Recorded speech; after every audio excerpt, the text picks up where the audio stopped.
There we go, that's the engine on the stand. Well, the trolley dolly, as I call it, nothing to do with aircraft.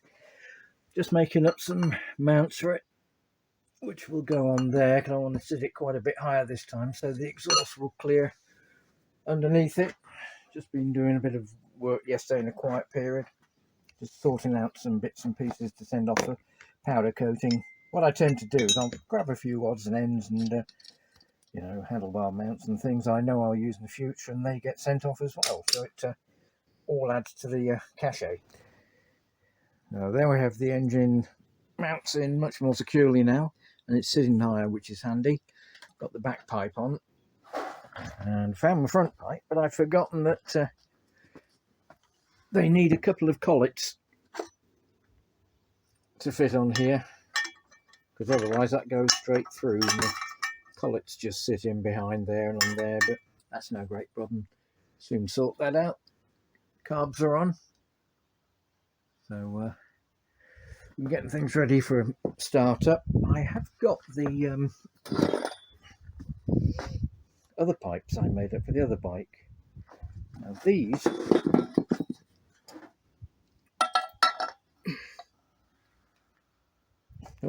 go there like that. I'm seriously thinking I might use these on it. There's a few options to go, but could be interesting. And we've got a few more bits and pieces cleaned up, ready for the powder coaters.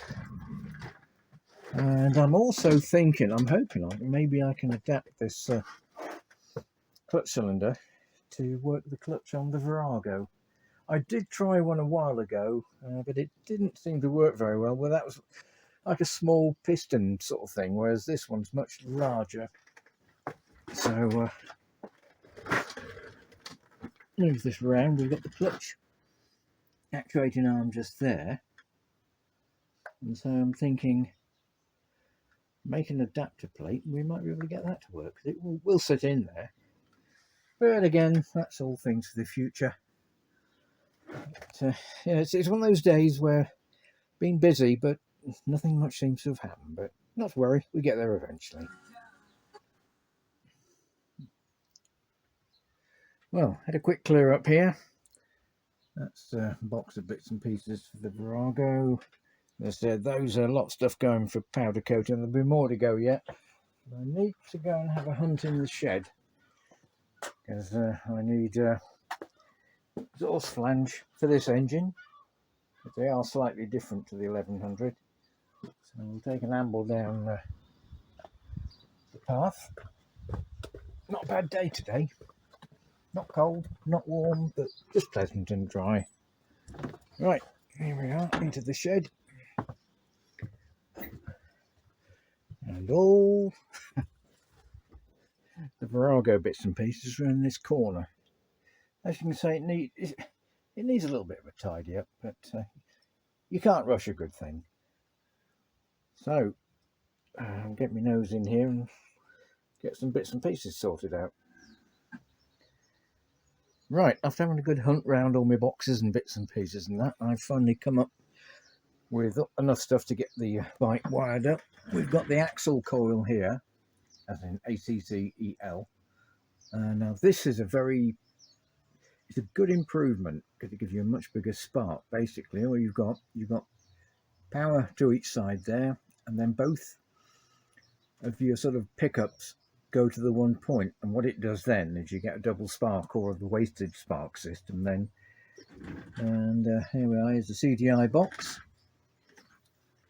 That just plugs in there. Those are just the receptors inside the casing here, to let it know when to fire.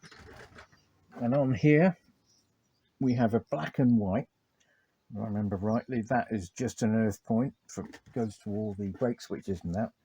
It just earths it out and shuts it down. And then we have orange, which is power. And then here we go. I think so look at the other coil. Hang on. Here we go. This is one of the coils I had on here originally. Right, yeah. Orange is power. And red and white goes to red and white on here. That's one of the coils, and I think grey is the other one, but I will get it all sorted out eventually.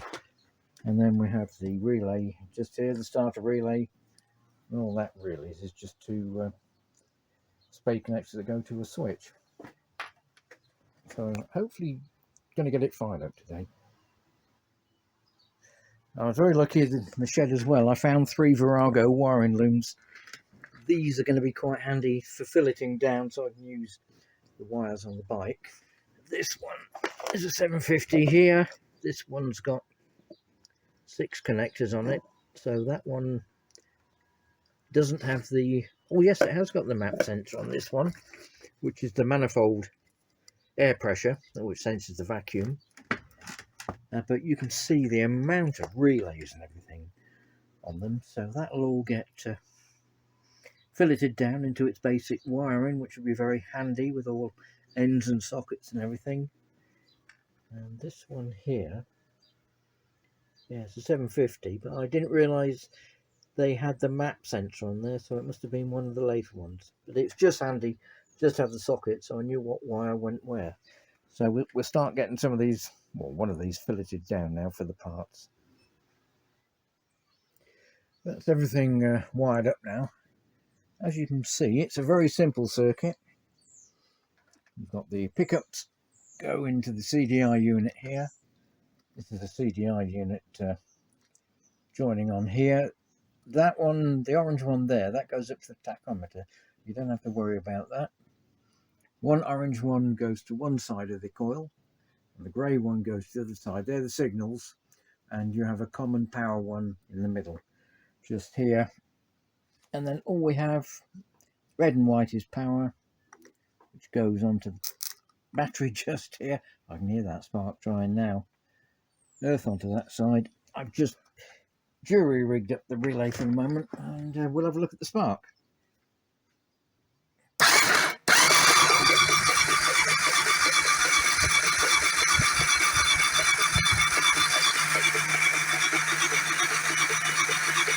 Well, I think we can safely say that we've got enough spark there to start it. Well, here we have the auxiliary fuel tank sorted out. Just a MEPA tin. A couple of bits of a household plug come in handy to put the chain on there. Sort of a temporary on-off tap there. And what I'm doing now, I'm going to check the float bowl levels. I've got the tubes coming in under here, and the level is supposed to be level with there. I've got one on each side, and then if that's all okay, then I'll be happy and we can start thinking about getting it fired up.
Well, that seems to work okay. I think the carbs need a bit more setting up yet though. It's still a bit fluffy, but yeah, it runs. I'm quite pleased. Now, there we have the engine after its acid bath. Just giving it a blow off with the airline. That should leave it quite chemically inert, but there are certain areas I'll be going over with a wire brush on the Dremel and that, but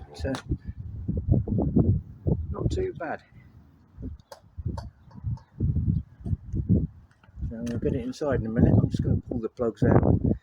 Just double check that we haven't got any water inside it. And if we have, a little bit of oil in there will help. Alright, that's the lowered trolley made now.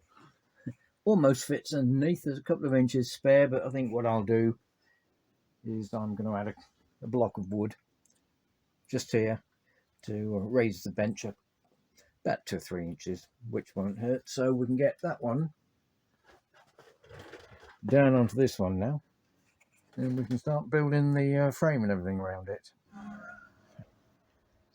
Right, there we go. That's the sort of donor engine, you can call it if you want, or the mock-up engine on the trolley. We can start going to get some more bits now. Yes, that is an injector. You can see on there it's off one of the BMW twins, but that's for a bit of a later project, that is.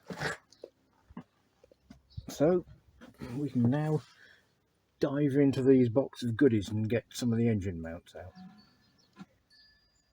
And here we have my early Christmas present. Just like Christmas, every time I'm unwrapping these, but then again, maybe it's better than Christmas because you don't tend to get bike bits like this for Christmas. So I shall chase out the threads on these just in a bit, make sure they're all clean. And there we go. There's the frame. So that'll be going on in a little while. So that's the back part in there. What I suppose I'd call the subframe. The front engine frame headstock. I just need some more nuts and bolts, but luckily I've got a nice little box full here. And what will happen is these 2 brackets here, they will go in underneath where the centre stand normally bolts, and that will hold it all nice and rigid there. So you get these opened and have a hunt through. These are mainly Virago nuts and bolts. So yeah, happy days. Alright, there we have it. The frame's on. It's bolted in down there nice and securely. And it's now just going to be a case of adding odds and ends to it, although I will be modifying bits and pieces. So yeah, it's a little bit further forward now. Just getting the engine ready for a bit of a clean up. I got some thinners and that to do it. But one of the things a lot of people don't realise on the Viragos is they've got the oil level sensor, which is just here, and that lives under the engine just here. That is then covered by a steel cap just there. Now what happens is over the years muck and dirt get in there, and then trouble is salt gets in as well, and it starts to rot away the sensor. Now this is held into by 2 Allen bolts, and the cover itself, no, it goes right through the cover and through this. So what I did was I took it off, and you can see it started to corrode away a little bit, but not too badly. But when you're doing it, plenty of WD-40 on the Allen bolts to get them out. And I just tapped it sideways very gently, just tapped it backwards and forwards, loads of WD-40, because the trouble is, if you don't, what it does, I don't even quite see it in there, it actually corrodes away this bit of the engine just here. This one here has had that happen to it. Now somebody's tried to repair it with some double bond or something like that, but I'm going to cut the whole lot out and weld a new piece in to take the correct level sensor. So just a little bit of hopefully a helpful hint. Well, that's the oil level. Tool back in. A visitor around here somewhere. Right, so got the engine ready now. Got my thinners. got both doors open, nice through breeze going through, so we start giving it wash down and clean up.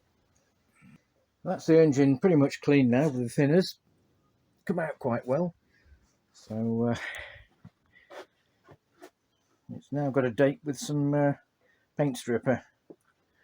Just have to do a bit of a tidy up so I can get it out the garage. Had a bit of luck the other day as well. The Facebook for sale. Guy had a couple of trailer mudguards for sale, but they're exactly the same size as the ones I need for my budget popper build. So I got £15 for the pair, which I thought was decent. Bit of a clean up, and we'll have some extra mudguards knocking around. Well, that's the engine, all covered in paint stripper. Seems to be working well. Some tough stuff that Yamaha and all these other companies put on the bikes. I had some heads and some barrels once soaking in thinners for about a week. Didn't touch it. Oh. But this stuff Paul lent me down here, that's good. So if anyone needs to do some serious paint stripping, it's like liquid napalm, that stuff.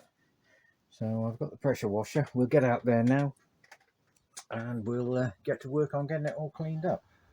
And that's been given a good old blast off with the pressure washer now.